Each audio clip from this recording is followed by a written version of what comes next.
David, how quickly did this deal come together, and how much have you been searching, I guess, recently for help? We've had a variety of conversations, frankly, going on for weeks now. On the pen, we've been talking with Tampa for a couple of weeks as well, and we're able to get it done today. Is there anything in particular about Maton that intrigues you guys? This is someone that we targeted and talked to over the offseason. Had been a very consistent reliever, pitching in a high leverage environment in big games in Houston.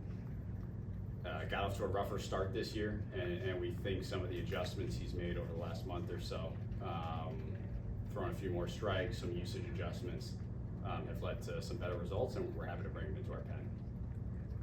Tony? In terms of your overall trade deadline strategy here, how big or small a piece of the puzzle is this move? I don't know. I think it's a piece that we think today helps our bullpen and helps our team, and we're going to continue to see what is out there and moves that may make sense for us, and also continue to learn about our team in the coming weeks. With still 2-3 weeks to go until the deadline, how important was it for you, even just to show something to the guys in that room, to get something done in advance of it? I think it's really just about trying to do what we can to put the best team on the field that we possibly can, and I think we've tried to be as proactive as possible throughout the course of the year, incrementally upgrading where we can, and this is another example of it. Just to kind of pick up what Tony said there, you really couldn't wait, it seemed, Dave, because bullpen was such an urgency that you couldn't wait a couple weeks. I would imagine this was something that you felt like you had to get done pretty soon. Yeah, I think bullpen performance can be really volatile, and bullpen performance can also change very quickly. And we've seen that in our own team over the course of this year. Our bullpen performed among the league best, if not the league best, for the first month of the season. Had a really rough May with the pen. Performed much better in June again, and clearly over the last week it hasn't performed at a high level, and I think there are a lot of reasons for that. Clearly injuries. We've asked a lot of certain relievers, probably more than they've been asked previously in their careers. And we've also had a couple guys go through some rough patches here of late. You add that all together, and it's been a challenge.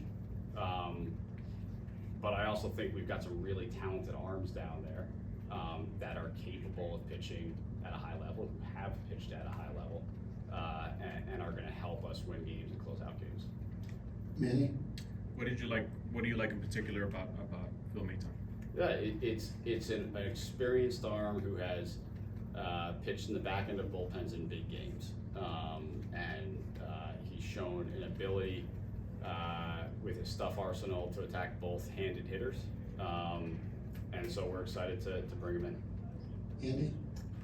The fact that you're willing to find a trade partner to sell something to on July 9th, did this tell you anything broader about sellers willing to sell earlier than expected this year, or was this an isolated incident? We'll find out.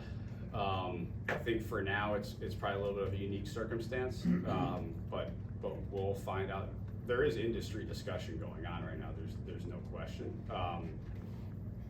Whether it yields a more active mid-July trade season, I don't know yet.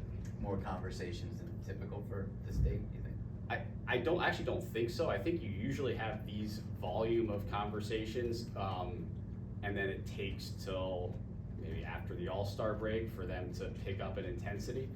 But as we found out today, one phone call can change your proximity to a deal. Mike? Safe to say you're taking out the remainder of his contract? Yes. There's not cash going back. And also, Lucchesi, how tough of a decision was that? Because he's had some good performances for the team. Yeah, anytime you're adding a player to a full 40-man roster, you have to make a difficult decision.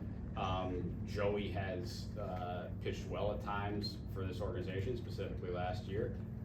It's certainly our hope we'll be able to retain him, but we'll see what happens. Laura? How have you seen teams adjust their deadline or pre-deadline strategies in kind of the era of expanded playoffs?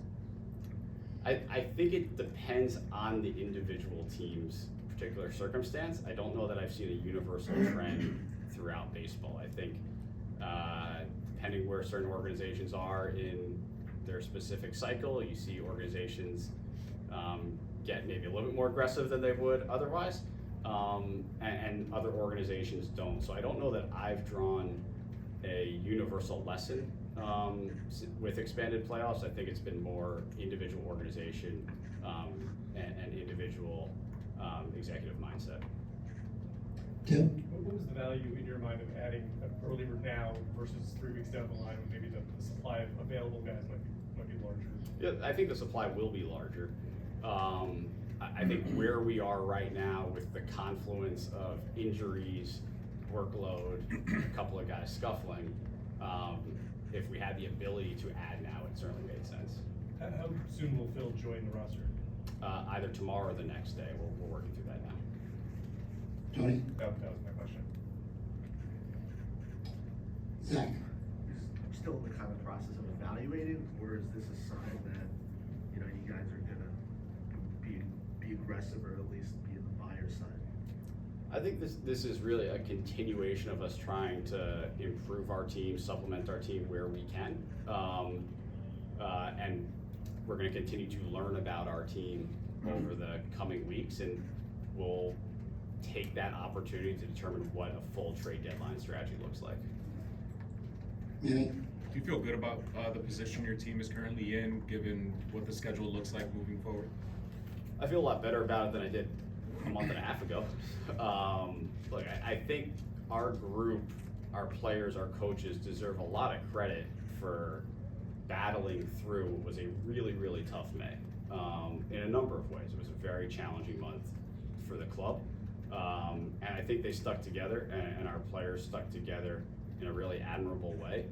Put together one of the better months in the history of this organization in June, and put us in a spot where if we continue to play well, we're a playoff caliber team. And so that is certainly exciting, and certainly prefer where we sit today and the types of questions I'm getting today than what I got 6 weeks ago.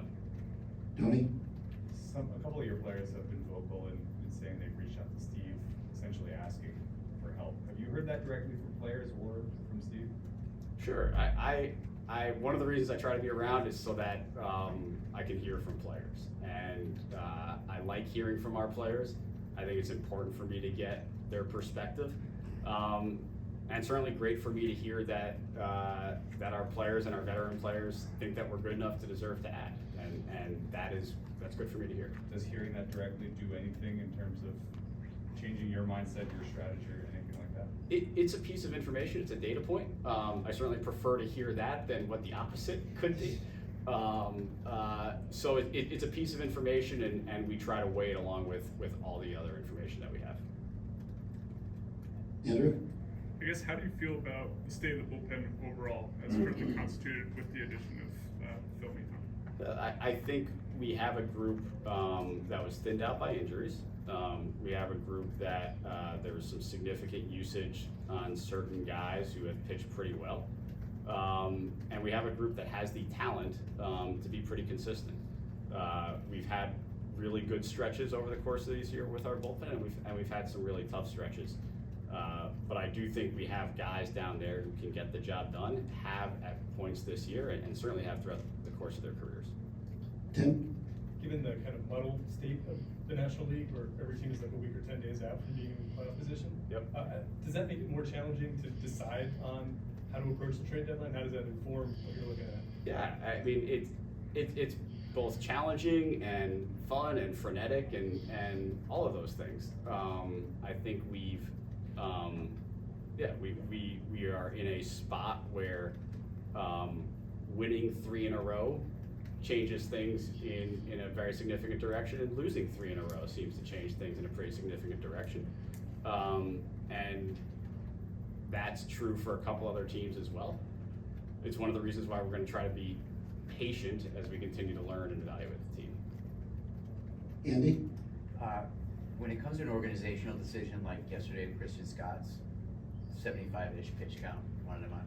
What are the pieces of information that go into determining that? Because obviously a pitch count or an innings limit or what have you is inherently unscientific.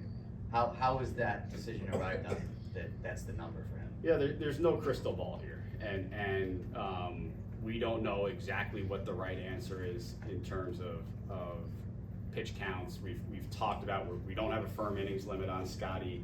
We're going to try to do our best to evaluate how he's feeling start to start, month to month, and go from there. In this case, we had a pitcher who hasn't pitched a lot on normal rest, on coming back on 4 days rest. We kind of knew that one of these first couple starts, we were probably going to push him a little harder, and one of them, there are going to be a little bit more reins on him. It happened at the first one, the game laid out where we pushed him a little harder, and so the second one, we pulled back. And how you get to that rough number, what that is, it's a conversation with our coaches, it's a conversation with our performance staff, and we do the best to balance all the information and try to get to what seems like a logical spot. And you guys have made the decision to have him throw on an extra day's rest in AAA, I guess, when he went down there. If there's no innings limit on him, what goes into that decision? Trying to give him as much rest and recovery as possible. There's no innings limit. There's also trying to be smart about this and giving a pitcher who just hasn't pitched a lot in his life. And we're trying to get him to the finish line of what we hope is going to be a competitive year and a playoff push and hopefully beyond that. And so giving that the space between starts, stretching it out a little bit, we thought was the right decision. Pat? Given the circumstances with Scott and also Senga progressing on his rehab assignment, has there been any discussions about maybe going to a 6-man rotation after the All-Star break? Yeah, I think once Senga is back, our default stance would be a 6-man. We may deviate from that occasionally, but I think once Senga's back, the default would be a 6-man. Zach? Is the plan 2 more rehab starts for Senga? We After don't today, I mean? Yeah, we don't have a defined set number yet. We're going to continue to evaluate after every rehab start, see how he feels, see where we are from a rotation perspective. If all goes according to plan, I would say sometime after the All-Star break, but I couldn't tell you exactly when. Tony? Just to follow up on the starting pitching, assuming Senga comes back healthy and Scott's pitching well and all that, do you feel like you have enough depth there that you could deal from that group and still be competitive, or are you of the mind that we need every arm we can get? I think you never have enough starting pitching. We're going to continue to evaluate this thing in the coming weeks, see where our team is, see where our health is, and go from there.